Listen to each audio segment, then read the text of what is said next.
Hi, everyone. Welcome to the Microsoft 365 Security Backup and Recovery Summit. Today's event was organized by the hardworking folks at Redmond Magazine and Virtualization and Cloud Review, who have brought together some of the best independent experts on today's topic. Many thanks to our sponsor, Synology, a provider of high-performance network-attached storage products and related solutions, for making this possible. And thanks to you for joining us. I'm John K. Waters, Editor-in-Chief of Application Development Trends, and I'll be your moderator for the first of 3 information-packed sessions.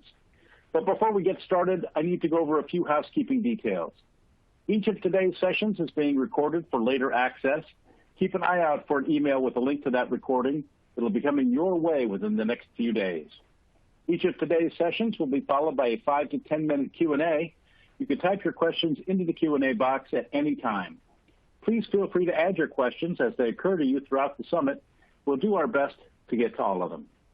Our sponsor, Synology, has provided some extra resources that can be found on the right-hand side of your screen. Please take a moment to check those out. As you leave the summit today, you'll be asked to take a very short survey. Please take a moment to share your honest opinions. Our editors read every comment, believe me, and they help to shape our future events. And finally, at the end of the 3rd session, one lucky attendee will be receiving a Synology DS220 Plus network-attached storage solution, plus a $200 Amazon gift card to purchase your first hard drive for the unit. But you must be present to win, so stick with us. Now let's get started with our first session, Top Microsoft 365 Security Backup and Recovery Mistakes. For this session, we've called on Ben Stejink, the owner, chief cloud consultant, and architect at IntelliJink. Ben is a Microsoft certified trainer who has been working with SharePoint for more than 15 years and nearly a decade with Microsoft 365. Ben is a sought-after speaker and co-host of the MS Cloud IT Pro podcast, where he discusses the latest technologies in the Microsoft 365 and Azure space from an IT point of view. I know you're in for a great session. Take it away, Ben. All right. Thanks, John, and thank you for having me. I'm excited to do this session and completely unsolicited too. I actually have my Synology NAS sitting in the closet right here behind me, so I can actually vouch for their products as a user of Synology NASs. But we don't want to talk about Synology NASs. You're here to learn about Microsoft 365 security, backup, and recovery. And I am getting over a bit of a cold. I sound a bit hoarse. Hopefully I can make it through it. I have coffee. I have water. If I suddenly go quiet, I may have had to sneeze or blow my nose or get hit by a coughing fit, and I will be back really quickly. So, again, thank you all for joining me, and let's go ahead and dive into these mistakes. So I picked 4 of them. Truth be told, you could probably come up with more. It's up for opinion. What are mistakes when it comes to security, backup, and recovery with Microsoft 365? I sat down, I was kind of going through this, trying to figure out what are some of these top mistakes that I've seen as I've worked with various customers. Maybe these are even mistakes that I have made myself. So I came up with 4 of them. And the 4 that we're going to look at are Microsoft secures it. So a mistake of understanding about where some of that responsibility lies when it comes to your security, and that Microsoft is going to do it all for you. Passwords, and this is an interesting one. This is actually a mistake I made, and I had someone call me out on this one maybe 4 or 5 months ago and started thinking about it, doing some more research. So there's a mistake around passwords that we're going to look at. Another one is a mistake in securing Microsoft 365 and the whole assumption that just because it's in the cloud, it's accessible from anywhere. And then we'll wrap it all up with it's in the cloud. Microsoft 365 is in the cloud. Why do I even care about backup and recovery when it's in the cloud? I thought that was the purpose of the cloud. So those are the 4 we're going to dive into. I have a slide for each one of them. And then I also will go in and do a demo. We're going to look at some of these different settings, some of these different configurations, and one, kind of what they are, and then two, how you can go about and take care of some of these mistakes that you may make when it comes to security, backup, and recovery. So the first one is Microsoft secures it. One of the common mistakes I see when it comes to Microsoft 365, Office 365, and even the cloud in general is that, you know what, it's up in the cloud. Microsoft is managing users. Microsoft is managing the platform. I don't have servers to patch when it comes to Microsoft 365. I don't have firewalls that I have to manage. What responsibility do I have when it comes to security? Because Microsoft has it all taken care of. Well, it is true that Microsoft does a lot to secure Microsoft 365. They have a team of, I believe it's over 2,000 individuals now, just focused on the Microsoft Cloud security. They're watching for some of those different attack vectors, different IP addresses that people are coming from, maybe different tenants that are trying to be accessed when it comes to spam filtering and malware filtering. They're able to watch the whole cloud, and they do take care of a lot of different aspects when it comes to filtering out bad email, automatically blocking certain IP addresses from accessing Microsoft 365, looking for suspicious activity. But even though they still do a lot of that, they have a lot of security that they do take care of for you, from patching and firewalls and networking and all of that. You do still have a responsibility to enable certain features, to configure certain settings, to go in and take care of different aspects of your security yourself. And this is really made clear through the Microsoft Security Center. It used to be the Protection and Security Center. In recent months, they have broken this out into a Compliance Center and a Security Center. If you go into the Security Center, and one of the things in there is a secure score, and we're going to look at this here in a minute. There are 1,000 plus possible points that you can achieve within the Microsoft Secure Store in terms of what you have done to help secure your data and secure your environment. So there's still a lot that you do need to think about, to pay attention to when it comes to securing Microsoft 365 and securing your environment. You still have your endpoints. When I access Microsoft 365, I'm accessing it from a device. I'm accessing it from a mobile phone. I am accessing it from a computer, from a laptop. There's any number of devices and endpoints that I may be accessing Microsoft 365 to, and maybe those endpoints are still exposed to threats. There's still security to think about there. And there's 150 different items you can configure. So we talked about Security Center, those 1,000 plus points. When it comes to those 1,000 plus possible points, those are across 150 different items that are called out that you can go in and configure, that you can tweak and make settings to on your end. And then you also have those user-created issues. A user clicking on a link in an email that maybe for some reason it didn't get caught. You still have users that maybe don't update their devices. They don't install the latest security updates. They don't install the latest patches on their devices. So you can still have some of those user-created issues. And another one of these we'll look at, too, is it gets into backup and restore and some of those issues that users can create there. So we've talked about Security Center. We've talked about these. What is Security Center? What does it look like? So we're going to jump into a demo. We're going to do a lot of jumping back and forth here between slides and a screen share. So I'm going to go in and share my screen. And this is that home page that you get to when it comes to that Security Center in Microsoft 365. I mentioned that Secure Score. So you can see this is my production environment, and I have done some work already to secure my environment. But you'll see, even with that, I'm at 492.26 of those possible 1,046 points that I can achieve. You can kind of see the history of my Secure Score over time. Certain things that may have been done that have improved my security.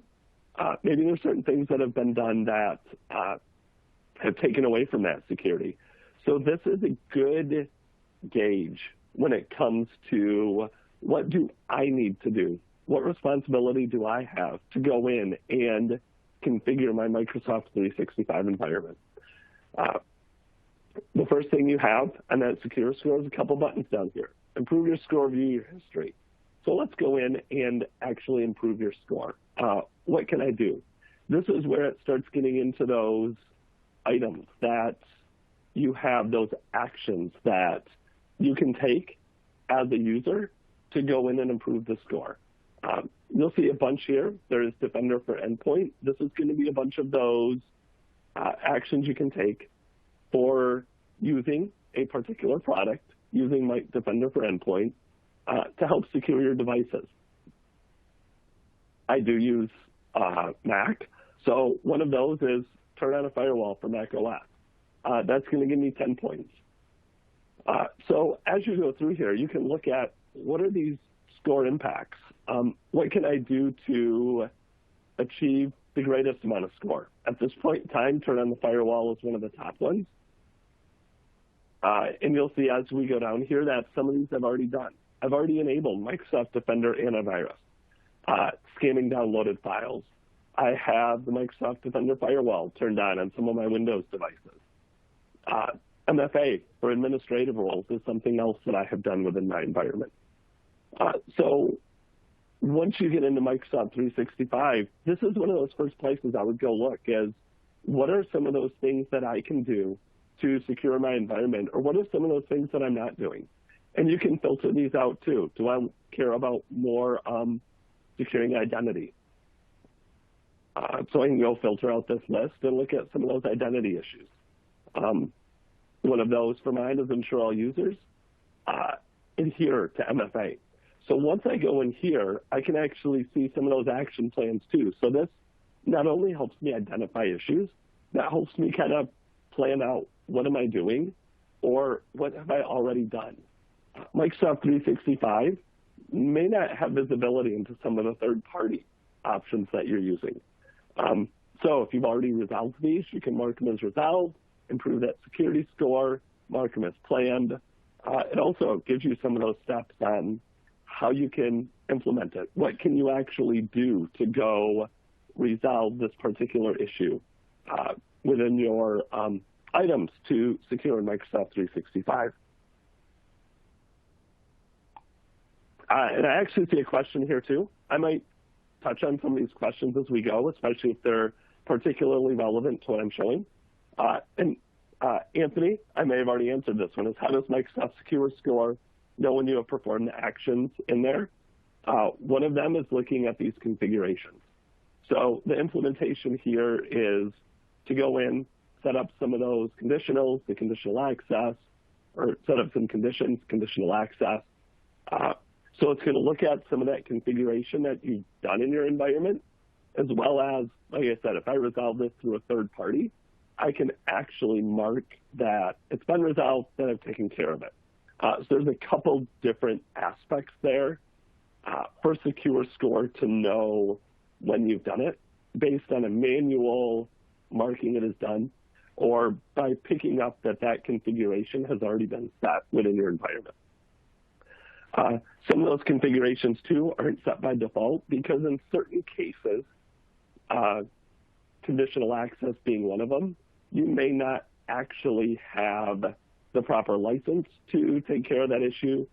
You may have some extenuating circumstance within your environment where a certain feature can't be enabled, it can't be turned on for some reason. So there's a lot of other things within the Security Center that you can go look at as well. This is just that high-level secure score. But if you want to go through and work on securing endpoints, this is where you have a lot of that endpoint security. We talked about that being one of those possible vulnerabilities that you need to address as an administrator of Microsoft 365 in terms of helping to configure those endpoints. Emails, whether you're doing some of the threat trackers, you're doing message tracing. You can even do some attack simulation training. Audit logs, and lots more resources here around going through and setting up security within your environment. So I highly recommend, once you get in Microsoft 365, don't just assume that Microsoft has it set up to be the most secure it can be. They do a good job. It is not that this is inherently unsecure. It is just that some of that responsibility and some of that configuration does end up falling to you as an administrator to go in and configure certain settings, educate users, secure your endpoints, and turn on certain features as you can to help improve that security posture. So, number 2, this is one that I was actually called out on. I was doing a presentation, I believe it was back in maybe June or July, and someone asked me about changing passwords. And the way I've been trained, my knee-jerk response was, absolutely, go change passwords. This is what we as IT pros have been taught for years and years and years and years, is complex passwords and change them on a schedule. This is changing. More and more, or I would not even say more and more, but the guidance now is to actually not require password changes. Do more with multi-factor authentication. Leverage Windows Hello within your environment. And enable passwordless. I've had passwordless running in my Office 365 environment for a while. I have it on my personal Microsoft account. Passwordless just hit general availability for Microsoft 365 within the last month or so. But if you go do reading, if you go look at NIST and some of the new CIS benchmarks, this is a lot of text. I'm not going to read it all. There's a link. You can go look at cissecurity.org, look at the benchmarks out there, go read the NIST recommendations. You may have even seen it when we were looking at Security Center. But the new standard is don't require password changes. Have users set one password, have them set a complex and a long password. Microsoft 365 now supports up to 256 characters for a password. I will give you a word of caution. Not all applications or things, services, etc., that interact with Microsoft 365 may support entering a 256-character password when you're trying to connect. But those long passwords are supported. And these recommendations are set a password once, don't set it to expire, and use MFA, use passwordless. So truth be told, your users don't even need to change their passwords. They just go in and use their passwordless, and I'll show a demo of what this looks like here in a minute. What studies have shown, and if you sit down and think through it, and this is what I did, changing passwords leads to greater insecurity because, and again, I'm guilty of this as well, people tend to just change 2 or 3 characters. Let's say you're using a 12-character password. You have 9 characters that are the same for every password you use, and then you just change the last 3 characters, or you use 8 and you change the last 4 based on the particular year, the particular month. Maybe you're just going sequential numbers. You're going 23, 24, 25, 26 every time you change your password. Having those password changes on a regular basis actually lead to greater insecurity because people get lazy. People don't want to have to remember a completely different password. They just want to make minor changes so it's easier to remember, which means that it's easier to guess. Your password changed in 90 days, but really only 2 characters changed in your password. So this is one that's changing. And I do see a comment here that PCI still requires password changes every 90 days.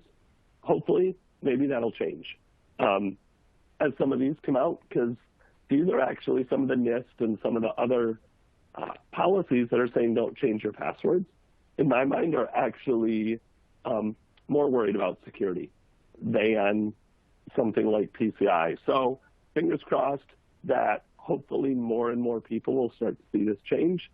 But this is one of those that I think it's going to take some time. People are used to changing passwords. It was what I was guilty of. And more of their recommendation is that too. You actually get points in your Secure Score if you do have Azure AD Office 365 set not to expire your passwords. So what does this look like from a passwordless perspective? I actually really like passwordless. Like I said, I've had this on for a while. So let's jump over to my screen. This one's a little bit harder to demo because it does require a mobile device. So I'm going to do a little bit of screenshotting, a little bit of demoing. But from a passwordless perspective, this is over in a private window. I don't have any credentials in, but when I go actually log into my Office 365 environment now, I'll go in, enter my username, click next. Typically, if you just have a work or school account, you get prompted for a password here. And then maybe after you entered your password, you get prompted for MFA. Once I click work or school in my environment, it says I can't send a notification to my phone at this time. I have do not disturb on. So I could go turn that off. I wonder if that would let it send one, or I took too long. Let me go try this again. My demo is failing. Oops. Portal.office. Should be able to send one over.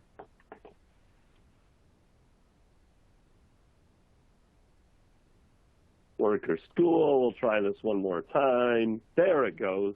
So now instead of a password, I actually get a number, 88. If I go into the Authenticator app on my phone, and this is where I have to do a little bit of screenshots, this is what I get. You are trying to sign in. Please enter the number that's shown to sign in. This recently changed in mine. The other option you may see is it may be a pop-up with 3 numbers. And you're actually asked to select the correct number. And once you select the correct number, once you type that number in, so for instance, I can go back here. I am popping open that Authenticator app on my phone. It does require some type of facial ID passcode. So I can't even just get into the app on my Authenticator app on my phone.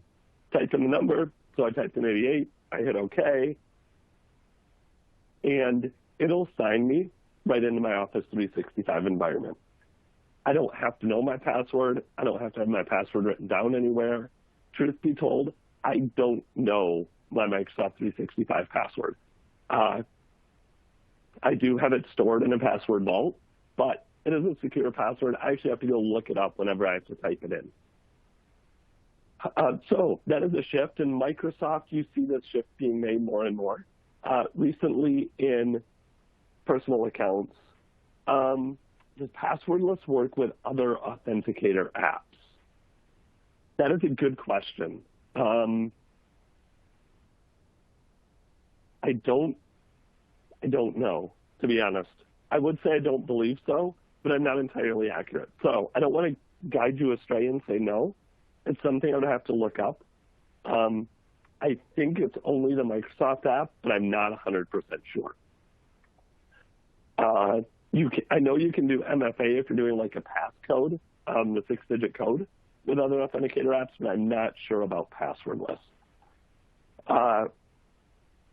Passwordless, in a way. So there was another question out here. Does passwordless work with logging into Windows 10 or Windows 11? On my slides, and I'm going to jump back. Let me stop my share here. I mentioned Windows Hello for multi-factor authentication. Windows Hello is a type of MFA, but also a type of passwordless. If you've ever seen Windows Hello, where you go log into Windows and you're asked to enter a PIN or do facial recognition versus entering your password, I would say in a way it's passwordless. You still had to kind of enter your original password to log in, but now you're using your PIN instead of a password to log into Windows 10 or Windows 11, or you're using that biometric, fingerprint, facial recognition to sign in. With the passwordless login, if the device gets, if they lose it or it gets stolen, there are other ways. So you can always do a fallback to passwordless as well. And I might have to come back to some of these questions. You're asking some really good questions. But if the device gets lost or stolen, you can click other ways to sign in, and you can use a secondary email address. You could fall back to using a password. So it's not like that is the only login method that's available. They do provide fallback options.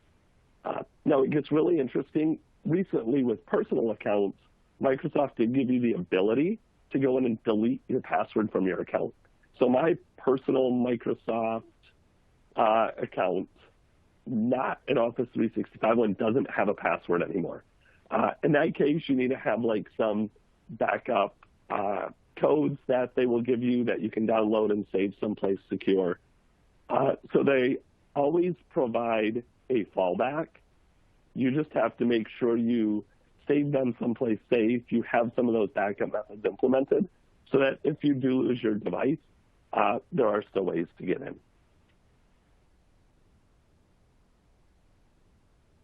All right, and I will come back to some of those questions as well. Some of the comments too are about how this works and some follow-ups to some of those questions. So yeah, I would agree that the way it works, I don't think it would work with other applications, but I'm just not 100% sure. So number 3, in Microsoft 365, my content is accessible from anywhere. This is one that I see a lot because it's the cloud. And by default, absolutely, your Microsoft 365 content is accessible from anywhere. I can go to any computer in any location, any device, go to portal.office.com, enter my username, use my password list, type in a password if I'm still doing that. I can log in from anywhere. However, Microsoft does provide ways to go in and restrict this. I was on the phone with a client the other day, and we were talking about their on-premises environment and how they require a connection to VPN in order to connect to their on-premises Exchange server. And they said, well, does that apply to Microsoft 365 once we migrate to Exchange Online? Because technically I can't VPN in to Microsoft 365. And yes, that's correct. You can't VPN in. However, Microsoft provides conditional access. I will put that condition on here that this is an Azure Active Directory premium feature. So it does require additional licensing. However, if you are worried about people logging in from anywhere, if you are worried about security, if you're in one of those environments where you have some PCI, you have HIPAA, you have certain NIST certifications, I think that upgrade to Azure Active Directory Premium is well worth it if you're worried about security of your Microsoft 365 environment. This is what allows you to do similar restrictions to what maybe you're used to on premises, where you can restrict access to certain services and certain content. You can go in and choose if users are going to connect to Outlook, Go Connect to Exchange Online for email, can they use the native Mail app on Android or iOS? Or are we going to force them to use an Outlook application that we as a company manage? Do they have to use a secure browser? Or can they not connect using an app? Do they have to use the browser to go access certain services? And then how are you going to limit this access? Are you going to limit it by IP address or location? So going back to my example earlier, well, you can't use VPN. You can go in and say that users can only connect to my Microsoft 365 environment or to these certain services or applications in Microsoft 365 if they're coming from an IP address, if they're coming from the IP address of my home office, or if they're coming from an IP address of a particular country. So IP addresses, as they're segmented out, it is known which IP addresses are coming from certain countries or certain locations. So you can go in and restrict access to your environment based on that location or based on that IP address. You can go set up device filters.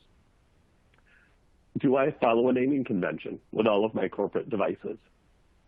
Or are all of my corporate devices either joined to Active Directory or joined to Azure Active Directory? I want to go in and set up device filters so that based on which device I'm connecting to my Microsoft 365 environment from, I have certain abilities. I was working with another client who said, you know what, if they're connecting from a corporate device, I manage it. I have it in some device management enrolled software. And users can download anything they want on it. They can use applications. They can use desktop applications. They can download files from SharePoint. They can save attachments from their email to their local computers. I manage the device, so that's okay. However, I don't want a user going into a store, going into their friend's house, connecting to Office 365, and downloading content to a random computer sitting at a store somewhere, or a random computer at their friend's house because they had to quick check their email and wanted to download a document. Using conditional access, you can go set up some of those controls where if you're connecting from an unmanaged or an unknown device, you can restrict downloadability of files. Oops, computer went to sleep. That happens when I don't touch my mouse.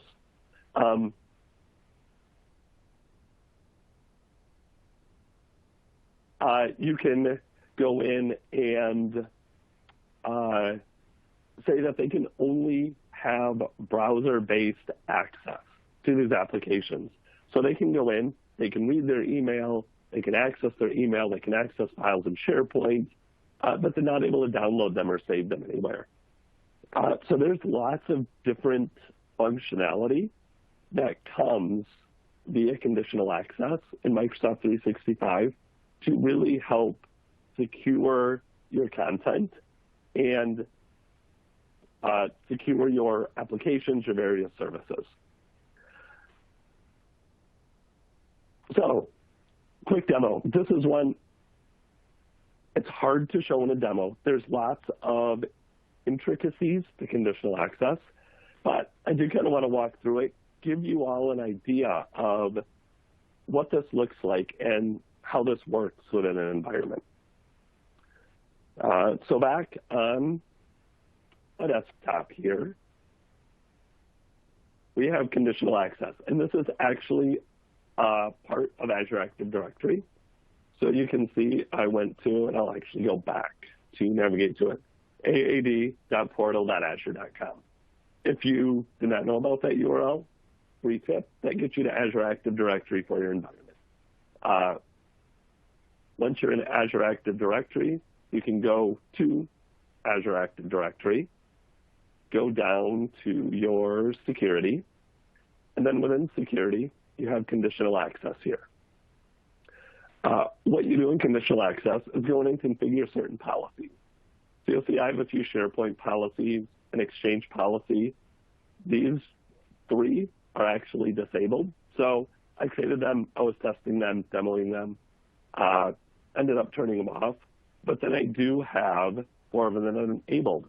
One of them is around requiring MFA for Azure management, requiring MFA for admins in my environment, blocking legacy authentication, so forcing all of my apps to use modern authentication, and then user protection policy. Another nice thing that you can do is they do have a what if up here. With conditional access, you do have to be very careful.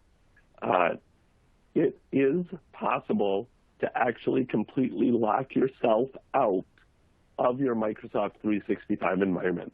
You put the right conditions in place, you enable them, and all of a sudden, nobody can log into Microsoft 365 because of the particular condition that you put in place. If you're going to do this, make sure you have exclusions, make sure you test it, be careful. But this what if does allow you to go in and look at some of those settings. If I'm a user, if I'm using a certain application, if these certain conditions are true, what is actually going to happen? So this will go through and help you kind of outline a particular scenario and see what policies will apply. From setting up a policy, that perspective, it's just going through and clicking through the different options. So this could be our demo policy, and then you can go set which users or which groups these are going to apply to. Is this going to apply to all of my users, or is it just going to apply to some of them? I can go in and select certain users and groups, where now I can go through and say, only Aaron has this policy applied to him. Or this is going to be all of those external guest accounts, guests that I've invited into Teams or into SharePoint to collaborate with. Maybe those users, I don't want them to be able to download files. My internal users, my corporate users can download. Guests can only view them in the browser. So the first is going to be, who are these policies assigned to, or who are they assigned to? And then if you do want to exclude certain users, so I mentioned when you go set up policies, set up exclusions so that you don't inadvertently lock yourself out. My best practice is when I have one of these, especially when I'm testing out a new one, I always add some global admin into my exclude list to at least test out that I can log in with a different user.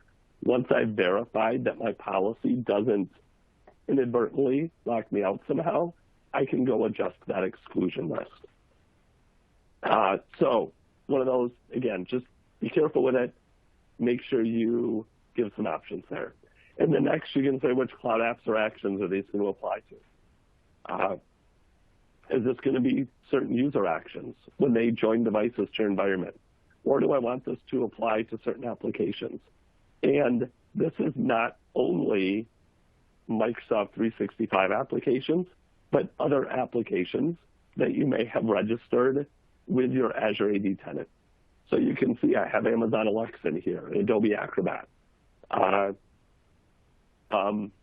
Kubernetes. If I start looking through here, you're also going to see all your standard Office 365 apps, your SharePoint Online environment, your Exchange Online environment. So which app do I actually want to secure with this conditional access policy? So it's assigned to a user, it's assigned to an application, or it's assigned to all cloud applications. This is where you'll actually see some of those warnings. Don't lock yourself out. If you do lock yourself out, Microsoft can't even do anything about it. You have a tenant that nobody can get into and nobody can use anymore. And then you can go in and start defining, now that I've set up which users this is going to apply to, now that I've set up which applications is it going to apply to, how is this going to get applied, or what are some other conditions? What device platforms is it? Is this going to be Windows, iOS? They actually do still have Windows Phone in there. There must be a few of those floating around there somewhere yet. Windows, Mac OS. So what are those device platforms? We had talked about IP addresses. What are those IP addresses? Trusted locations that you've configured, specific locations. So you can see I have a couple IP address ranges that I've defined for trusted IPs for the home office. So this is going in and kind of taking care of, I only want users to be able to connect when they're coming from my office. I don't want them to be able to connect to my environment from home. We had talked about client applications. Yes, I know they'll be discarded. Whoops. Went back too far. We had talked about those client applications. So are you going to force certain browser-only mobile applications? Do you allow Exchange Active Sync clients to still work or not? Device state. So if there's a bunch of these, you can go through. We can go in and configure this, all device state. Filter for devices, this one's new. Filter for devices, I mentioned. This one has not always been there, and this gives you a lot more flexibility than you used to have with this, where you can go in and actually choose any number of properties around manufacturers, models, IDs, various extension attributes, operating system versions. So there's lots of options you have here as well around what those device states are and how you can manage that. Access controls. So once you go in, are you going to grant access and require MFA? Or do you require that device to be marked as a compliant device or not? Are you going to require certain approved apps? And this will go out and give you a list of certain approved apps. So what are those conditions? So once they've met a user, they've met a particular application, they've met a particular condition, does that mean they get access with some of these other requirements? Or does that actually mean that you're going to block access for them to their environment?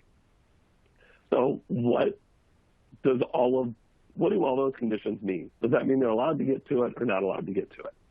Session controls, these are a little interesting. I would go read about these. App enforced restrictions works for SharePoint and Exchange Online. This is what would allow you to say, based on all of these conditions and these assignments, don't allow people to save attachments from Outlook to their device, or don't allow people to download files from SharePoint. There's some stuff around persistent browser sessions. Some of these are new. I have not, to be honest, sorted through some of these settings yet with these various session controls. Microsoft is always adding ones to these, like this resiliency default or resilience default. I don't remember even seeing that one before. So session controls, these, before you just start testing them and clicking checkboxes, go read about what each one of these does. I use app enforced restrictions the most, just because this one is what allows you to block downloads from SharePoint from Exchange Online. So conditional access, super powerful when it comes to securing your data, securing your environment when you're in that cloud environment where typically, by default, access is going to be allowed to from anywhere. And then finally, number 4, content in Microsoft 365 doesn't need backup. This is another one. I used to be on the fence with this one. I used to say, you know what? It's in the cloud. I don't need to back up my data. Microsoft has at least 3 copies of my data in the cloud. Why do I need another backup of it? Ransomware. This one has gotten bigger and bigger, especially in this last year. I feel like I've seen this one more and more. Ransomware can still hit your Office 365 environment. It could be through ransomware that hits your endpoints. It starts encrypting data. That encrypted data gets synced up via OneDrive to SharePoint or to OneDrive. Or maybe it starts encrypting your email. Your email gets synced to Exchange Online, and your email gets encrypted. So ransomware is still a reason why you need to think through, do I really need or do I not need to back up my Microsoft 365 data? User error. is another one. Deleting content without realizing it. I went in, I deleted a file out of SharePoint, it went to the recycle bin, it only sits there for 93 days. 93 days is kind of that magic number of it got deleted and it is completely gone. I don't have any other way to get back to it due to user error. Malicious users, they went in and they deleted all their content and they emptied the recycle bin. In this case, it didn't even stick around for 93 days. They could have gone in and deleted everything on one day, emptied the recycle bin, it's all completely gone. And then you do have other services, Power Platform, Planner, Stream, different Office 365 services that also have data in them that you may want to think about different ways to back up that data.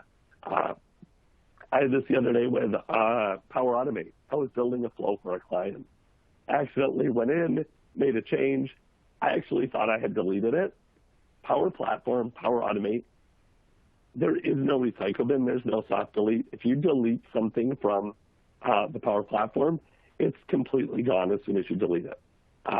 There are some articles out there. They say within a few days, 7 days, 14 days, if you can open a support ticket, Microsoft may be able to get it back to you. There's not even a guarantee there.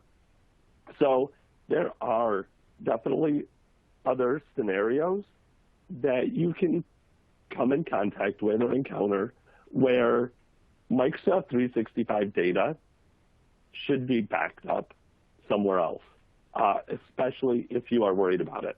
And you do need that extra redundancy in place. I have it in my environment now. I back up my Microsoft 365 environment via a third party for these reasons that I mentioned above or mentioned on this slide. So this is one that, again, I was probably a bit naive originally when I said it was in the cloud. It doesn't need to be backed up. Truth be told, Microsoft's redundancies, all of their backups, are primarily for them. They lose a data center. They get hit by some type of attack. Microsoft has a disaster that they need to recover from. They want to ensure that they have a backup of your data so that your data is safe from some disaster they may encounter. But it's not necessarily going to keep you safe from some disaster that you encounter or you inflict on yourself. So I would highly recommend really sitting down and looking through, do I need a backup of this? Am I worried about any of these? I was just looking at some of the questions here where permanent read-only backup. A lot of the third parties do have permanent read-only backup. They'll back it up for the lifetime of your subscription. And it is read-only. You can't go in and change those backups. You could go restore them and then make a change to it. But a lot of those backups are going to be permanent read-only backups. If you block syncing to a local computer, what is the ransomware risk? You definitely have minimized it there. I have not seen to this point a ransomware or a version of ransomware that would actually encrypt data in SharePoint. Realistically, it could probably be done. There's still REST endpoints. There's still APIs that, in theory, if you were able to grab the content out of SharePoint, encrypt it, and re-upload it, delete it, you probably still do have some risk there, but it is definitely going to be minimized. And again, I haven't heard of ransomware doing that yet. It doesn't mean that it is it's not out there. I also had a question there, what third parties? If you want to contact me, I am happy to share a few of them. I'm going to avoid doing it on this call, or on this webinar, just because of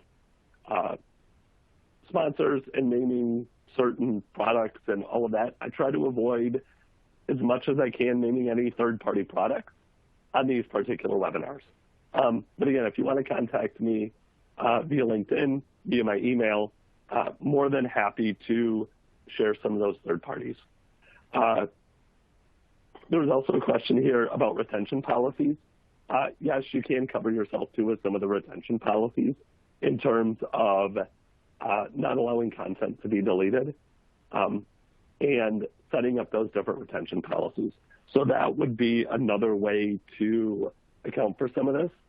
The only thing you can run into sometimes with retention policies is if you can't get to your environment, those retention policies don't do any good. It would prevent from some of the user deletion, some of the malicious user deletion. It's not always as easy to recover that content. You can still do it, but it does also require access to your environment. Some backup products actually allow you to download content or restore them to a different Office 365 tenant. They give you some additional flexibility in restores. So one last demo, and then I'll kind of flip through questions too. If people have more questions, we should have a couple minutes yet. Is library and OneDrive restores? This is one of those features that Microsoft has built in that can also help with ransomware. So it's a good one to be aware of. In OneDrive, Office 365, your OneDrive for Business, as well as in SharePoint, Microsoft has enabled a new feature in here that if you are a site collection administrator, so there is a permission requirement here, you will see, where'd it go? I thought I had it on this one.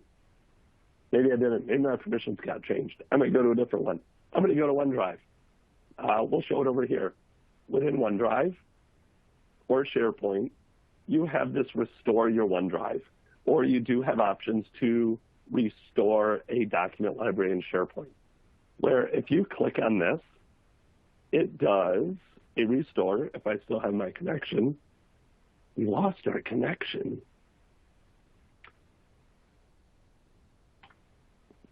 My demo is falling apart. OneDrive for Business. I'm logged in. OneDrive, restore my OneDrive. Let's try this again. There we go. I can go select a date. 1 week ago, 3 weeks ago, and it's going to give me which files were changed on a particular date. So I can go back and forth, go through the history of these files and look at what was restored 8 days ago, select a change to see changes, do a restore button to actually undo all of those highlighted changes. So what this does allow you to do, both in OneDrive, and again, I might have to go look at a different demo, in SharePoint, if you're in a library, you'll have a library restore setting here too, is you can go back if you did get hit by ransomware. If it was synced back up to Office 365, there is some flex or functionality there that does allow you to go in, restore OneDrives to a point in time, restore libraries to a point in time, so that you can back up that data to before you got hit by ransomware. Now, this won't account for if the ransomware is still on your computer, and as soon as you restore it, it syncs back down, it re-encrypts it, syncs it back up. It also is going back to that one case where it only is going to be able to restore within your environment. It assumes you can still get to your OneDrive. It assumes you can still get to your SharePoint document libraries. But those restore options are built in now to all document libraries into your OneDrive if you're that site collection administrator and you do want to go back and restore to a particular point in time. So with that, my voice is about shot, but we do have maybe just a minute or two of questions. Thanks so much, Ben. You really hung in there. The demo gods were not all that kind to you, but I've definitely seen them crueler. They weren't. So I do see a couple of questions. One I did want to address. John asked about that restore working with Exchange Online and public folders. That is not a part of Exchange at this point in time. of doing that point-in-time restore. That is only available in SharePoint Online. So I have not seen them roll that out to any other services other than SharePoint yet to do that point-in-time restore. And that's where a little bit of maybe those third-party backup products might come into play, more, particularly from that Exchange perspective. Awesome. So I think other than that, we actually got to most of the other questions. I think you did. It's a style that I like a lot. It was much more like a conversation. But that is all the time we have. So I'm going to let's see. Thanks, Ben Stidging, for a great session, and to our sponsor, Synology, for making it possible. We're going to take a short break now. We'll be back at the top of the hour for our second session, the best practices for Microsoft 365 security, backup, and recovery, led by scientist, author, 20-time Microsoft MVP and commercial astronaut in training, Brian Posey, moderated by my colleague, David Ramel, the driving force behind the editorial efforts at Virtualization and Cloud Review. Now would be a great time to check out those extra resources on your console provided by our sponsor. Remember, we're giving away a Synology DS220 Plus network-attached storage solution plus a $200 Amazon gift card to purchase your first hard drive for the unit at the end of the third session. But you must be present to win, so stay tuned. Thanks, Ben. Back in a few. Okay, welcome back, everyone. Thank you for being here. Thank you to our speakers, my fellow moderator, John K. Waters, and, of course, Synology for underwriting this summit and allowing us to bring you this great content. I'm David Ramel, editor of Virtualization and Cloud Review, here to moderate the second session of the summit titled The New Best Practices for Microsoft 365 Security, Backup, and Recovery. Our speaker for this session is Brian Posey. Brian is a freelance technology author and 20-time Microsoft MVP. Throughout his career, Brian has written or contributed to dozens of IT books and created numerous full-length video training courses and published thousands of blog posts on a huge variety of IT and space-related topics. Many of those blog posts can be found in his Posey's Tips and Tricks column or in his new Posey's Moonshot column on redmondmag.com. Brian, it's great to have you here. Please take it away. Hey, thank you so much, David. So today I'm going to be talking about all kinds of best practices for data protection in Microsoft 365. And, David had mentioned the space training thing. Ironically enough, I'm actually on site right now doing some spaceflight training. I've been up here for a couple of weeks, and last week I was working on stuff in the Orion capsule, and now I'm practicing for an underwater spacewalk, or EVA as it's called. So I'm actually going to be at the bottom of the pool this afternoon on a mock-up of the International Space Station, learning how to do a spacewalk. So if anybody has any questions about that, we'll address it in the question and answer. But with that said, let's go ahead and get started. So this might seem to be kind of an unconventional way to start out a presentation on Microsoft 365 data protection. But I want you to stop and think about what it was that drove you to adopt Microsoft 365 in the first place. And I get it that for some of you, you weren't involved in the decision. Either the decision was made before you started with the company or somebody else made the decision, and that's okay. But for those who did make that decision, just stop and think about for a moment what it was that led you to adopt Microsoft 365. Maybe it was less expensive than what you were doing before. Maybe it was more reliable because running your own Office servers on premises can definitely be challenging. Maybe somebody else told you to. There was a directive from on high, or you were just trying to simplify things. There's many, many good reasons. In my case, I adopted Microsoft 365 because of an outage. Way back in 2012, I signed on to do a year-long international speaking tour. And one of the very first dates of that tour was in London, which I live in America, so other side of the ocean. And one of the things about that is at the time, I was writing a ton of Exchange Server content. And because I was focusing so heavily on Exchange Server, I made it a point to run an Exchange box in my house so that way I would make sure to maintain hands-on experience, and any problems that came up along the way were things that I could write about so that way, if anybody else had a similar problem, I could write something that would hopefully help them through that. At least that was my thinking. So at any rate, I had signed on for the speaking tour. I flew to London, and about a day into the trip, I had a power failure at home, and my Exchange box went down. And when the power came back on, the Exchange box didn't boot back up. So I was without access to my Exchange box for the entire week that I was there. That was a big problem. You can only imagine from a business perspective being without access to email for that length of time. And so I decided that that absolutely cannot happen again. And that's what drove me to adopt Microsoft 365. So the big question then is, why does any of this matter?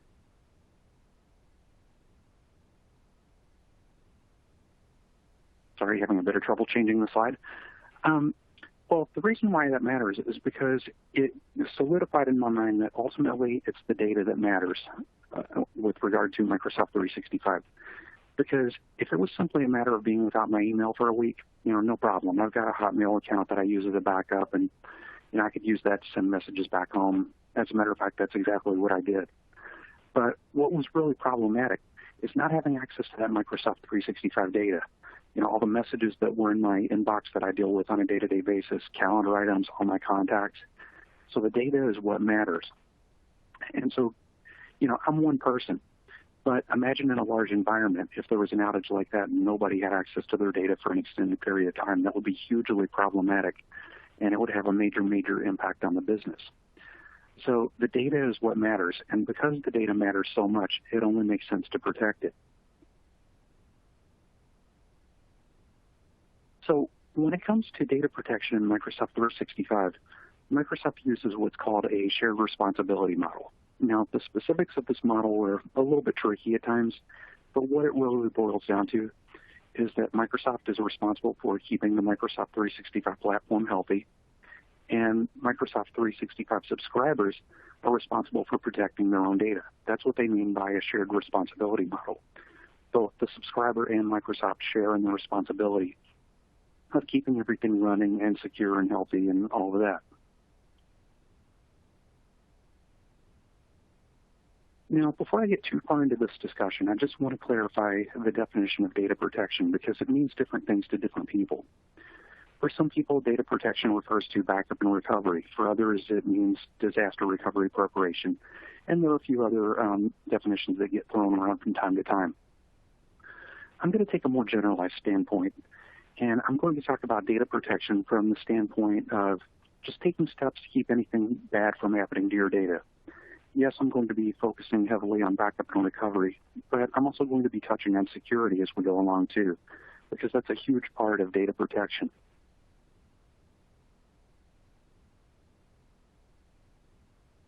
So backup lesson number 1. When it comes to Microsoft 365, back up absolutely everything, even if you don't need to. Now, I know that sounds a little bit weird, I get it. But there is a method to the madness. There are actually 2 things that you have to consider. First of all, it's entirely possible that you may only later discover that you need a particular data set. I've actually had this happen to me in real life. I've had some data that seemed relatively unimportant at the time, but I hung on to it for whatever reason. And then sometime later, I discovered, I could use this data for another purpose that I had never even thought of. So that's one reason why it's important to back up everything, even if you don't really feel the need. The other reason, especially in terms of Microsoft 365, is that even if you aren't using a particular Microsoft application, it doesn't mean that your Office 365 applications aren't using it. There are a lot of situations where you might have one Microsoft 365 application that leverages another application for data storage. There's a really complex interdependency among Office 365 applications. So let's talk about some of those.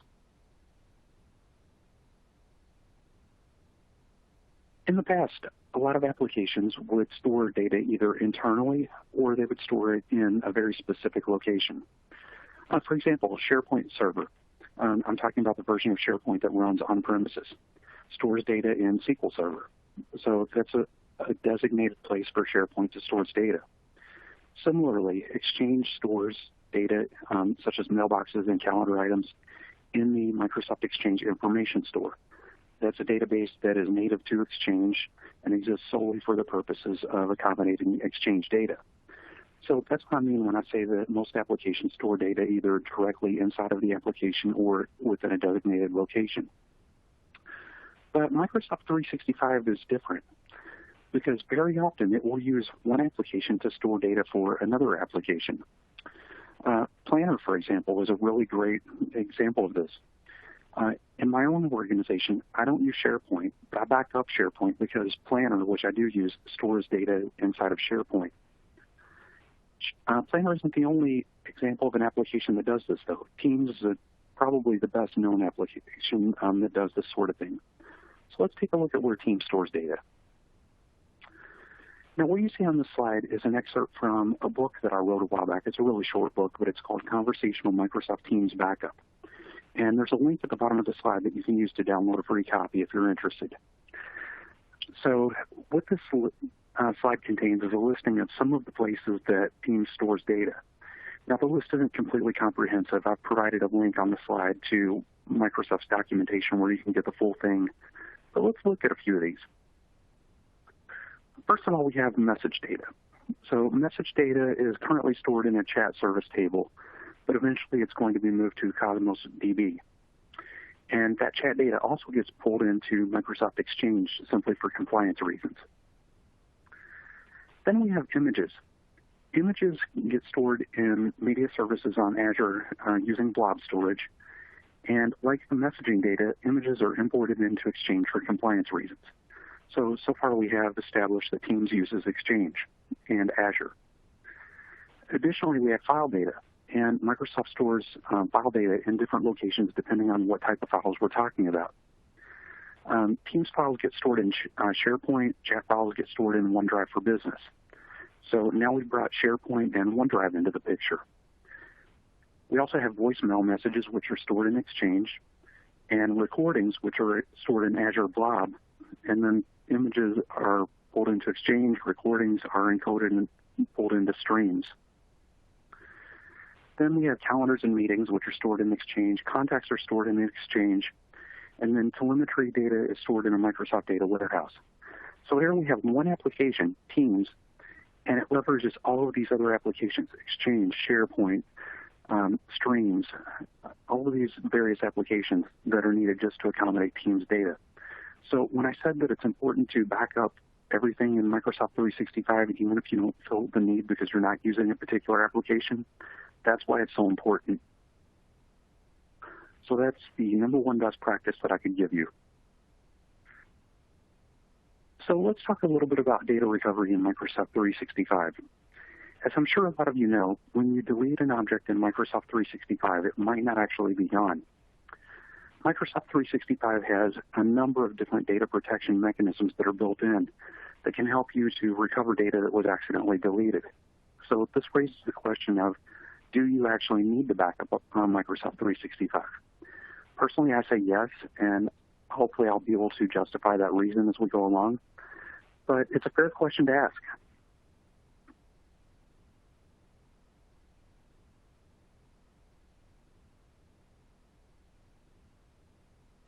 So before I get into the individual data protection mechanisms that exist in Microsoft 365, I need to explain that those mechanisms are intended to be more of a convenience feature than a true data protection feature.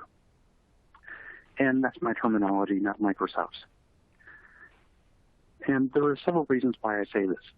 For starters, the native recovery capabilities tend to be inconsistent across the various Microsoft 365 applications. You'll find that the retention periods differ depending on which mechanism you use, as well as the recovery capabilities that exist. There are also a number of situations in which the native features won't provide the level of recovery that you need. And sometimes, not always, but sometimes really weird things can happen if you try to use the native recovery mechanisms to recover data. And this can happen because of that complex interdependency that the applications have upon each other that I talked about earlier.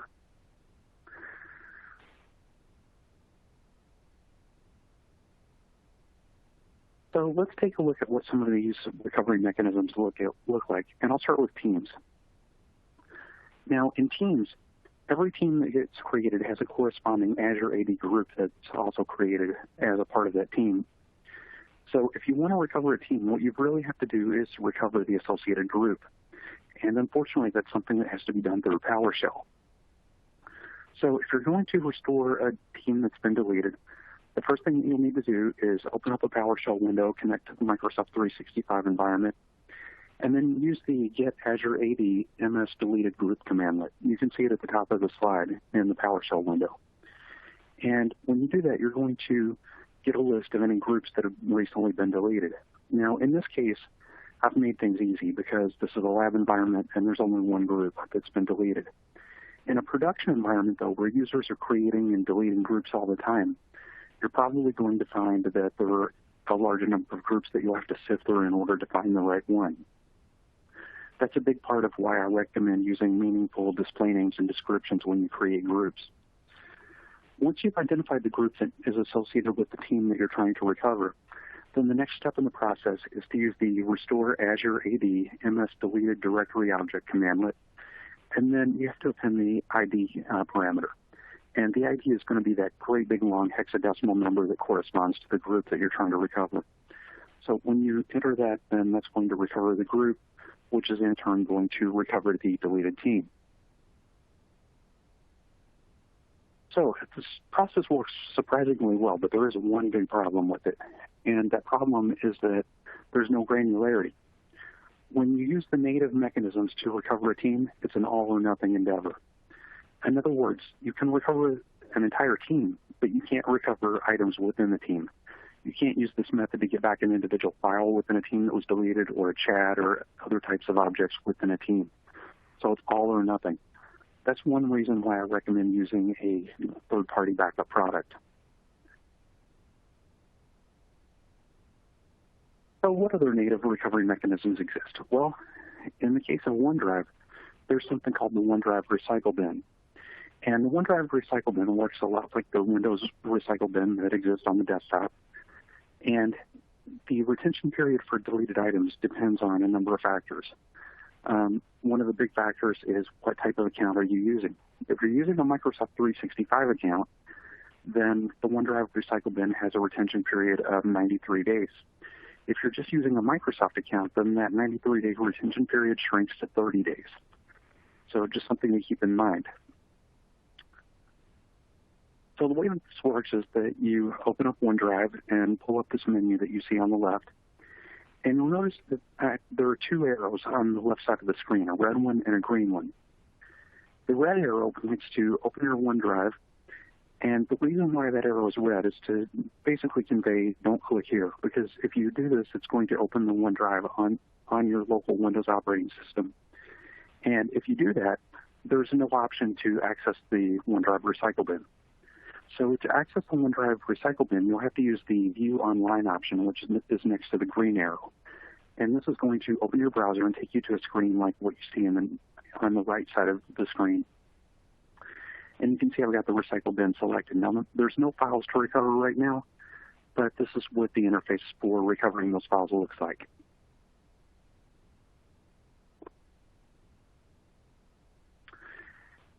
I mentioned earlier that some of the retention periods are configurable, so I wanted to give you a quick taste of how you would do that for OneDrive.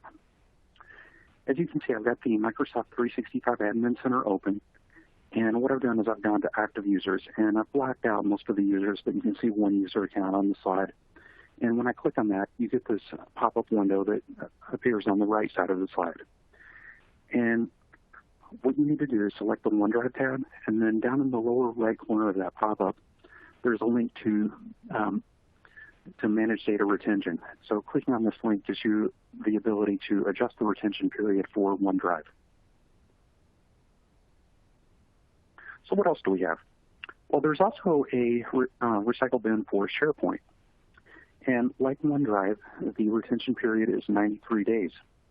Having said that, if you end up losing something important and 93 days has already elapsed, Microsoft can recover items out of that for an extra 14 days. But the catch is that if you have to rely on Microsoft to do the recovery for you, they will only recover the entire site collection. They won't recover individual files or folders or anything like that out of a SharePoint site. And I've never had anybody give me an official explanation, but I suspect that this exists for security reasons. Just because you don't want Microsoft going in and being able to access individual files or things that may contain sensitive data. And in SharePoint, accessing the recycle bin is easy. This is more or less a default site that you see on the screen. And if you look at the big green arrow on the left side of the slide, you can see that it's pointing to the SharePoint recycle bin. And this is what the recycle bin looks like. Again, there's no files to recover, but if there were, they would be listed right here. We also have an Azure Active Directory recycle bin. And the Azure Active Directory recycle bin stores deleted items for 30 days. So hopefully you're starting to get the sense that the retention periods are really inconsistent from one data protection feature to the next. So here you can see that I've got the Azure Active Directory Admin Center open. And then what you would do is you would click on Azure Active Directory followed by Users.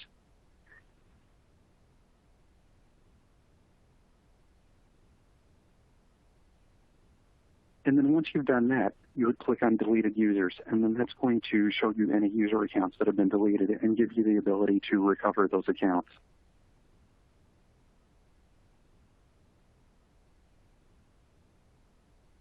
So what else do we have? Well, another feature that's available to you is something called Legal Hold. Sometimes it's referred to as Litigation Hold. Microsoft tends to change the names of things from time to time, but I think Litigation Hold may be the current name that they're using. Now, the idea behind this feature is that every once in a while, an organization might be subject to a lawsuit and be ordered to preserve any data related to that particular lawsuit. So Microsoft gives their subscribers the ability to put certain data on legal hold so that it can't be deleted or modified, and you have the ability to export that data to opposing counsel. So you can actually use the legal hold feature to protect data because it is designed to prevent data from being deleted or modified. Just keep in mind that it wasn't created for that purpose. Also, whenever you put data on legal hold, that counts against your overall storage limit. And the restoration process is also somewhat messy, especially if you need to do a really granular restore when there's lots of data involved. So here's what the process looks like. As you can see, I've got the Microsoft 365 Admin Center open, and I've selected a user account. And then down in the lower right corner of the screen on the Mail tab, there's an option to manage litigation hold. And when you click on that, you're taken to a very bare-bones screen, which you can see right here. And there's just a simple checkbox that you can select to turn on litigation hold. That's it.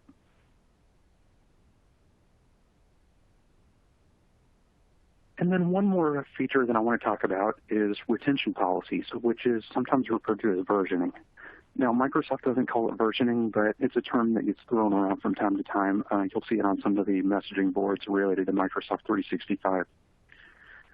So the idea here is that you can enable a retention policy for a particular data source, and then that will ensure that data is retained for a specific period of time. And as changes are made to that data, that can also be stored as well. So you have the ability to recover a previous version of, say, a document. Once again, the disadvantage to this is that it can be messy to restore, and also it can rapidly consume your space if you have a quickly changing file or a file that's modified often. I've also heard stories, and I've never had this confirmed to me, but I've heard stories of someone having a cyber attack and actually losing access to this. So who knows if that's true or not, but just something to think about. So here we have the Microsoft 365 Compliance Admin Center, and you'll notice that I've gone to Information Governance and selected the Retention Policies tab. And right now there's no retention policies that exist, but if there were, you would see them here. And to create a new retention policy, you would simply click on the New Retention Policy link. And then the next thing you would need to do is to create a name for your retention policy. And as I said earlier, I recommend using really meaningful names and descriptions just to help you out later on. Next, you're prompted to choose what locations you want the policy to apply to. So by default, the policy applies to Exchange, SharePoint, OneDrive, and Microsoft 365 groups, but you can optionally extend this policy to things like Skype for Business, Exchange Public Folders, Teams, and Teams chats.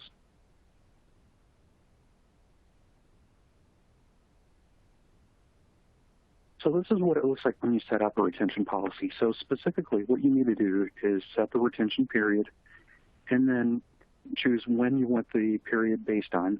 So you can base it on when the file was created or when the policy was put into effect. And then what do you want done when the retention period ends? You know, maybe you want to do nothing, or perhaps you want to go ahead and delete the aging data as a way of saving storage cost. Or some organizations like to purge old data simply as a way of giving themselves a bit of legal cover.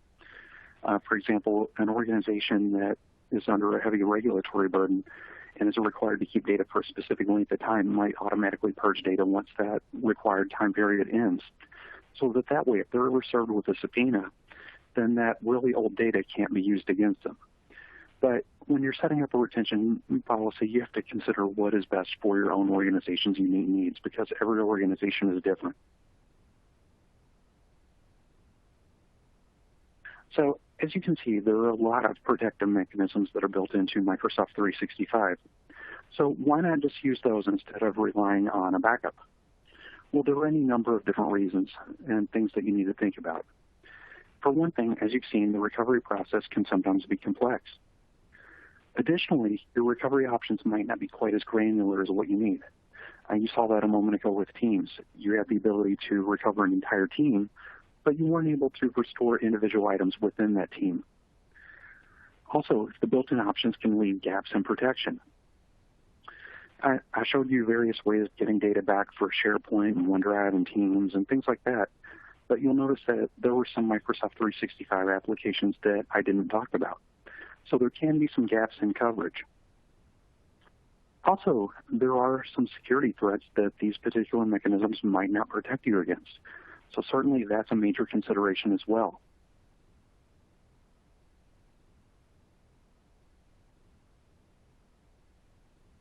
One of the things that you have to consider is the potential for accidental deletion. Now, again, this is where the SharePoint recycle bin and the OneDrive recycle bin come into play. If a file accidentally gets deleted, then yeah, chances are you're probably going to be able to recover that file from one of those recycle bins, assuming that you notice the deletion soon enough and the retention period hasn't expired.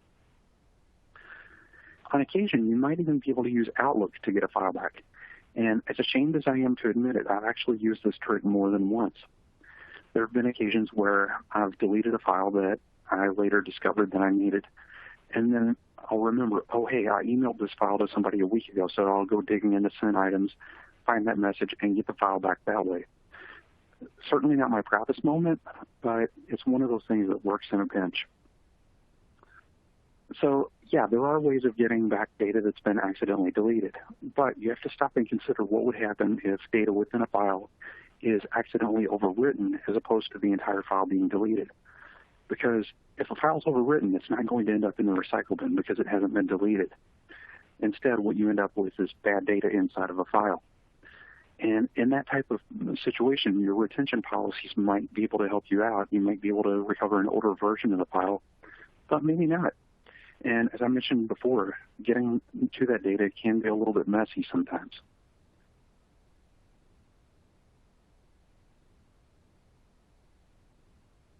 Another reason why it's important to go ahead and take the initiative to back up Microsoft 365 is just simply for self-preservation.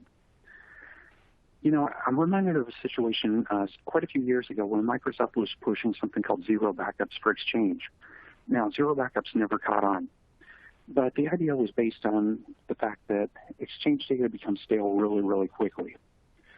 So imagine for a moment how many email messages your users send and receive every single day. And what would happen if you ended up having to restore a backup from yesterday? How many mail messages would be lost? Well, that was kind of the inspiration behind Zero Backup. Exchange data becomes stale so quickly that Microsoft at one point, and this was quite a few years back, but Microsoft decided, hey, there's really no point restoring Exchange unless you can restore from a few minutes ago. It's better to simply prevent a situation that calls for data to be restored. And with enough redundancy in place, you don't even need to restore data. And they were referring to that as zero backups. But it never really caught on because the process was risky, it was complicated and expensive to set up. And quite frankly, I don't think a lot of people felt comfortable with it. From a more practical standpoint, just consider if you really want to ever be in a situation where you have to explain to your boss that a data loss event occurred because you chose not to create a real backup. That's what I mean by self-preservation. Create backups just so that it can never come back and bite you that you don't have a backup.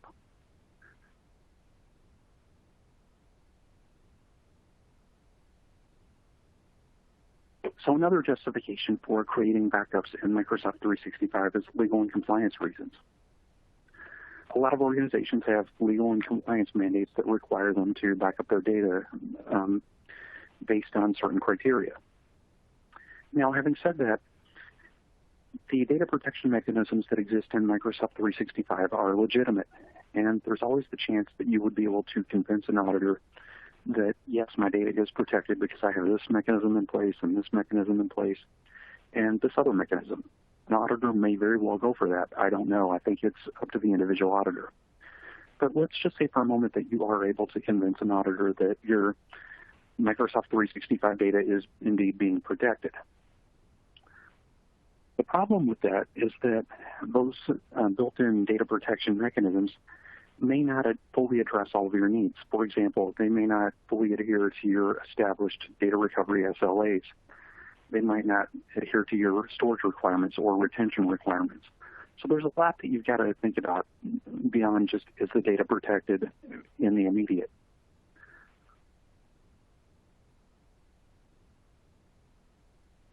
Another important reason for using a real backup solution is that Microsoft takes what I call a piecemeal approach to data protection.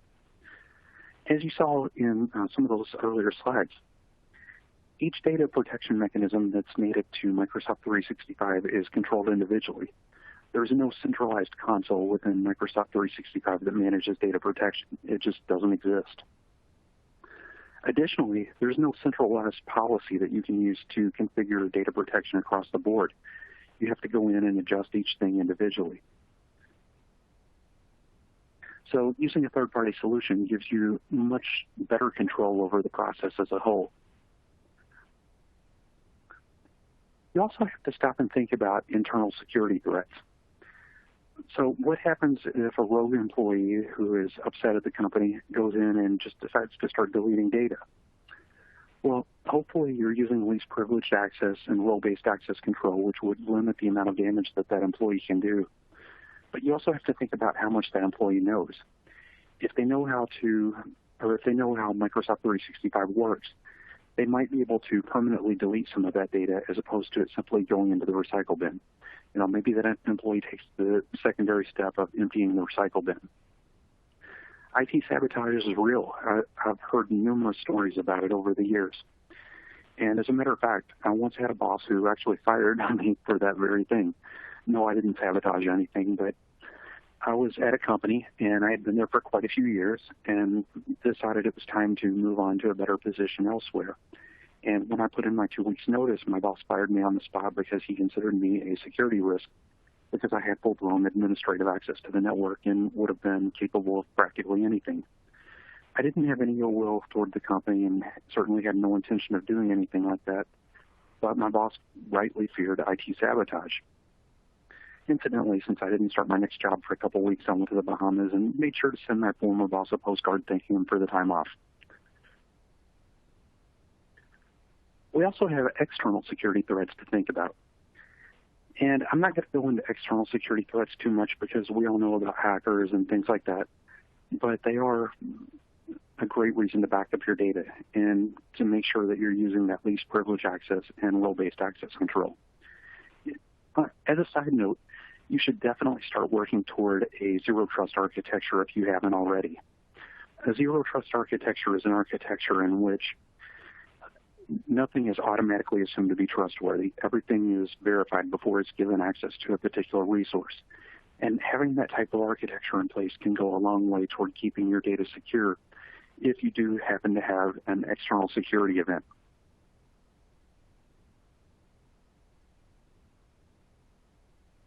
And of course, we can't get through a discussion of data protection without talking about ransomware. Now, I don't want to spend a whole lot of time on ransomware because I think ransomware is something that we're all familiar with, but there are a couple of key points that I want to make sure to address. First of all, contrary to some myths, ransomware can indeed attack Microsoft 365. There are several different ways that it can do it. For one thing, if a user happens to have a drive letter mapped to OneDrive or something like that, then some ransomware modules can use that mapped drive to attack whatever's in OneDrive or wherever the drive is mapped to. Typically, ransomware leaves you with two choices, either pay the ransom or restore a backup. But as we all know, paying the ransom really doesn't come with any guarantees. I've seen situations in which somebody has paid a ransom and not gotten the decryption key, or they paid the ransom and then the ransomware suddenly asked for a higher ransom because they figured you paid the first one, and at that point you're invested in it. So they try to extort even more money out of you. So it's much better to be able to restore a backup than to be left in a situation where you're stuck paying the ransom. And of course, even if you do happen to pay the ransom and get the decryption key, your data may not stay decrypted for long. There are numerous stories out there of organizations that have paid a ransom and then within minutes had the same ransomware go in and re-encrypt their data.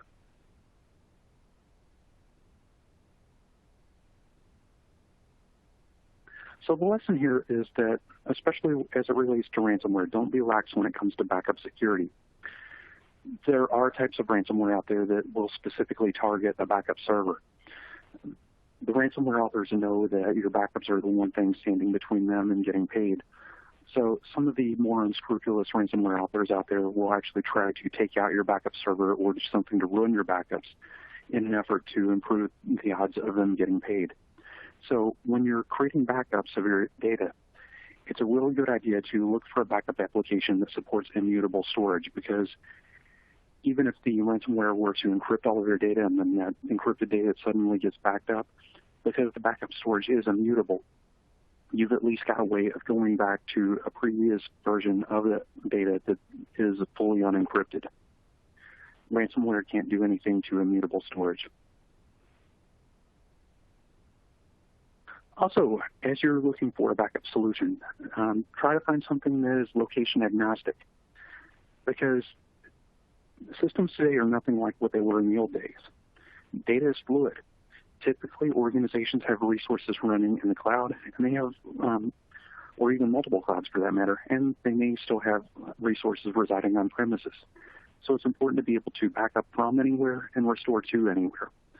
If, for example, you've got Microsoft 365 applications running in the cloud, and you've got some Microsoft servers running on premises, you may be able to back up something that's running on premises and restore it to Microsoft 365. So just make sure that you have that kind of flexibility.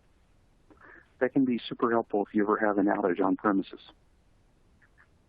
Another best practice is that complexity is the enemy of security. Now, I didn't invent this one. I can't remember who said it. I wish I could give proper credit, but this one didn't come from me. But the basic idea is that the more complicated an architecture is, the more moving pieces it has, and any one of those pieces could conceivably become a security vulnerability. So try to keep things simple wherever you can. This is especially true when it comes to your backups. So try to reduce backup complexity wherever possible. If you are able to, use a single backup application to protect on-premises resources and resources that are running in the cloud.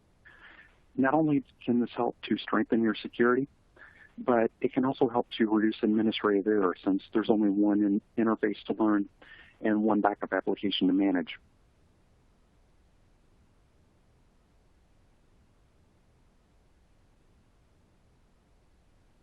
Another best practice is to be aware of the cost. The first cost you need to be aware of is storage cost. Now, I'm not talking about storage cost within Microsoft 365, because whatever storage you get with your subscription is flat rate. It's included in the subscription. Microsoft does, of course, allow you to purchase additional storage. But what I'm really talking about here is storage costs for your backup targets, particularly if you're backing up to a cloud somewhere. because that cloud storage is typically billed at a per gigabyte per month rate. There may also be bandwidth costs to consider. And then you've also got data egress fees. Data egress fees are those fees that some cloud providers, most of the big ones, charge for any data that leaves the cloud. So if you back up from one cloud and you restore to on-premises or to a different cloud, then you might get this data egress penalty simply because you're moving data out of the cloud to another location. And those data egress fees can be quite substantial, so that's certainly something to be aware of. So another backup best practice, take advantage of tiered storage whenever possible. And use automation to move data between, and it's a misprint on the slide, it should say storage tiers rather than clouds. The idea is that most cloud providers offer multiple tiers of storage. Each tier has its own unique characteristics and is better suited for different types of data. So you might use one tier, for example, for your most recent backups. You might use another tier for archival storage if you have older backups that you need to hang on to. And if you can use automation to move data between storage tiers, then that can conceivably help to reduce your costs.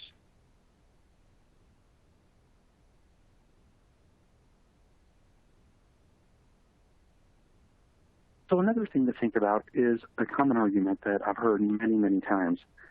And what this argument is I've had people tell me that when you start backing up Microsoft 365, you should never, ever back it up to an on-premises backup target. They typically go on to say that you put your data in the cloud for a reason, and there's absolutely no good reason to bring that data back on-premises. It kind of goes along with the cloud good, on-premises bad mentality that so often exists in the world of IT. Now, don't get me wrong. I'm not saying that you should back up to an on-premises backup target. Typically, that's the wrong course. But having said that, there's nothing wrong with having a backup copy on premises.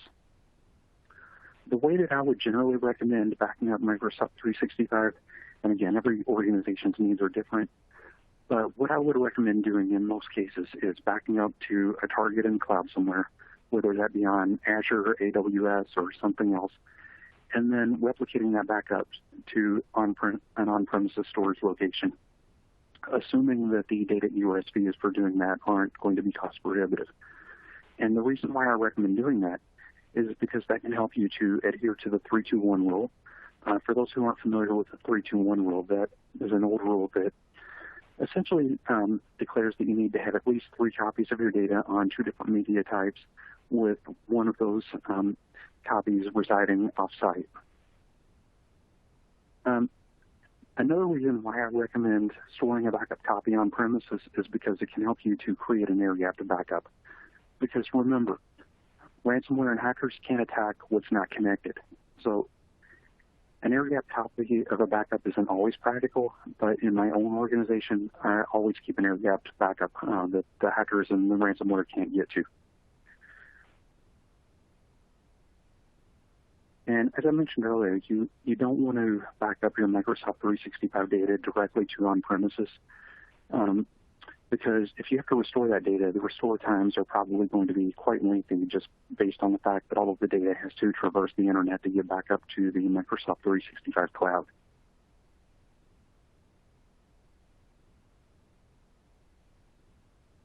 Whatever backup solution you choose, make sure that it supports granularity of restorations.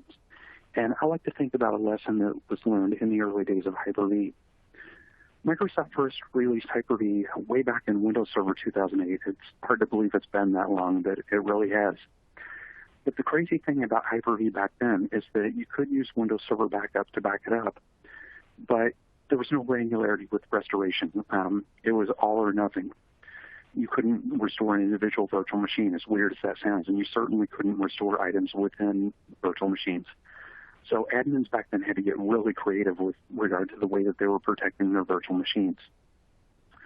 So following along with that example, if we were talking about a Hyper-V environment, you would want to make sure that you're able to back up an entire host server. So if an entire server fails, you have a way of restoring it.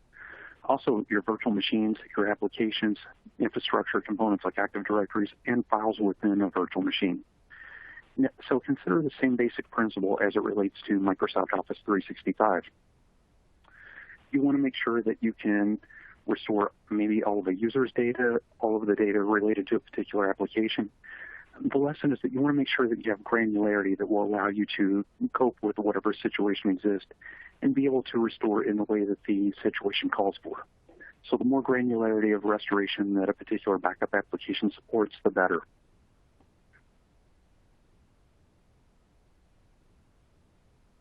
And I am just about out of time, but one last thing that I want to mention is don't forget to back up data that is external to Microsoft 365. And I'm talking about Office documents and other data that might be stored elsewhere. Because it's really easy to set up a backup application and tell it, hey, go back up my Microsoft 365 applications. But you're typically going to have users who are saving Office documents to places other than SharePoint and OneDrive. They might have data on their own laptops. They might have it on an on-premise file server. Who knows where that data is going to be stored? It's just important to remember not to neglect that data. So with that said, I am just about out of time and would like to go ahead and open it up for questions. Okay, great. And we do have some questions. And I would like to remind the audience that we can take questions until about 5 minutes to the top of the hour in order to give you a short break before the next session. So send them on in. And let's get started. Early on, you were talking about retention policies. This is an easy question to answer. And you brought up a screen where it would list those, but there weren't any. And so Jim from the audience was wondering, if I have legacy retention policies, will they appear in this area? By legacy retention policies, if you're talking about retention policies that were created on premises, no, they won't. You would have to recreate those retention policies. Okay. The next question comes from David. He mentioned something I have not heard of. It's called security through obscurity. I just looked it up, and it is a real thing. David is asking. Oh, yes, I'm well familiar with that. Yes, I am very well familiar with that, and I think it's viable. Probably the best example I can think of, and I'm kind of showing my age here, but when Wi-Fi first started gaining mainstream acceptance and suddenly, like overnight, all of your neighbors had Wi-Fi and you started having hackers that were doing war driving where they would drive around a neighborhood and just search for access points, I adopted security through obscurity because everybody at the time was using 802.11b, so I got an 802.11a router just so that my access point wouldn't be discoverable through that means. So security through obscurity, most people had never heard of 802.11a at that point. Okay, and the next question concerns, toward the end of your presentation, you mentioned protecting data that is external to Office 365. And somebody was asking if you can just expound on that a little bit. Yeah, absolutely. The basic idea is that in a perfect world, your users are saving all of their documents directly to SharePoint or to OneDrive. But as we all know, users have their own way of doing things. So you might have documents that get saved to a user's laptop or to an on-premises file server. The only thing that I was trying to convey is that you want to be cognizant of the fact that data probably does exist outside of SharePoint, OneDrive, and whatever else, and just make sure that you're backing that data up so that you don't have a data loss event, because that is technically Office 365 data. It just exists outside of Office 365. Okay. Next question comes from Glenn in the audience. It reads, you mentioned it was all or nothing with native Microsoft Restore, just as a SharePoint site. Is this true of OneDrive Personal and OneDrive Business? I honestly have no idea. I've never had to get Microsoft support involved in restoring that. Okay. The next question reads, can you restore files from the Office 365 environment to locations not in Office 365? Depending on what backup solution you're using, absolutely. That's one of the reasons why I talked about granularity of restoration and location agnostics, is because a lot of the solutions out there will allow you to take your Office 365 data and restore it elsewhere, whether that be an on-premises Office server or if you're talking about file data from SharePoint or OneDrive, if you're restoring that to a file server somewhere. So yes, a good backup application does give you that flexibility. Okay. Continuing on the backup theme. Next question reads, I work in a really small organization. Can I get away with using the native backup tools? I would answer that with a definite maybe. I think it kind of depends on how small your organization is and how comfortable you are with those coverage gaps that exist using only the native tools. You know, if you've got very little data up in the Microsoft 365 cloud and, you know, only a couple of employees, maybe that's a viable option. Personally, I wouldn't risk it. There are most of the major backup vendors out there have lightweight free versions of their products. So you may even be able to find a free solution out there that will do a for real Microsoft 365 backup. And that would be superior to just relying on those native protective mechanisms. But even at that, you may be able to get away with using the native mechanisms. It just comes down to your organization's own unique needs. Okay. I'd like to remind the audience we have a few more minutes for questions, so feel free to send them on in. And here's another question continuing on the backup theme. It's very popular. The question reads, does it matter which backup application I use to back up Office 365? Yes and no. Microsoft 365 has been around long enough now that pretty much all of the major backup vendors support it. Microsoft provides APIs that all of the backup vendors latch onto and use that to back up the Microsoft 365 environment. Now, having said that, there was a Teams backup API that came out, I think it was last year, and most of the backup vendors, I think, are using that now so the Teams backup is natively supported within their wares, but there may still be a couple of backup vendors who haven't adopted that yet, so that's certainly something to be aware of. Okay. Moving right along, the next question reads, you recommend turning automatic download of images off in Microsoft email services? Yes, but only for one reason.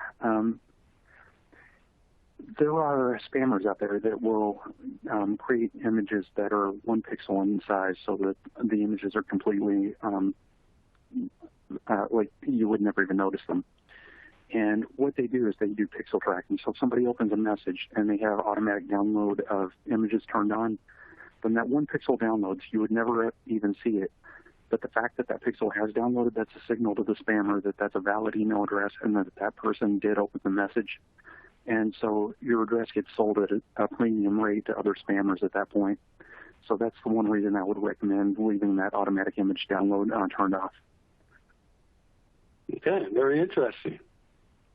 Next question reads, for email security filtering, is it best to have additional filtering on top of Microsoft email security?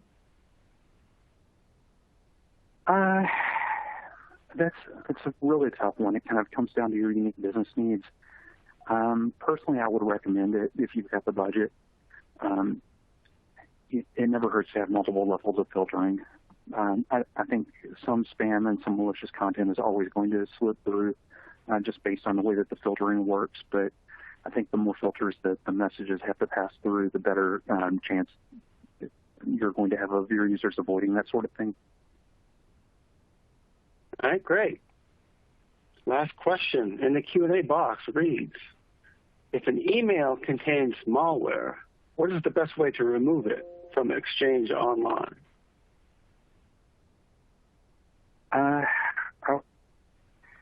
The best way I would say is to use one of those external filters so it gets removed before it even makes it to Exchange. But there are quarantine mechanisms built into Office that you can use to make sure that that automatically gets removed before the users ever even see it. Okay, this just popped in from John. He's asking, does the preview screen still pose a security risk? Does what screen? The preview screen? Oh, the preview screen. Probably not like it used to. I'm assuming you're talking about the reading pane. On my own systems, I have that turned off if that's helpful to you to know that. I don't think it poses quite the security risk that it used to because Outlook is more secure than it used to be. Browsers are more secure than they used to be. But still, I just feel better having it turned off. Okay. Well, it looks like that's all the questions we have time for. Thanks again, Brian, for a great presentation and answering those questions. Yeah, absolutely.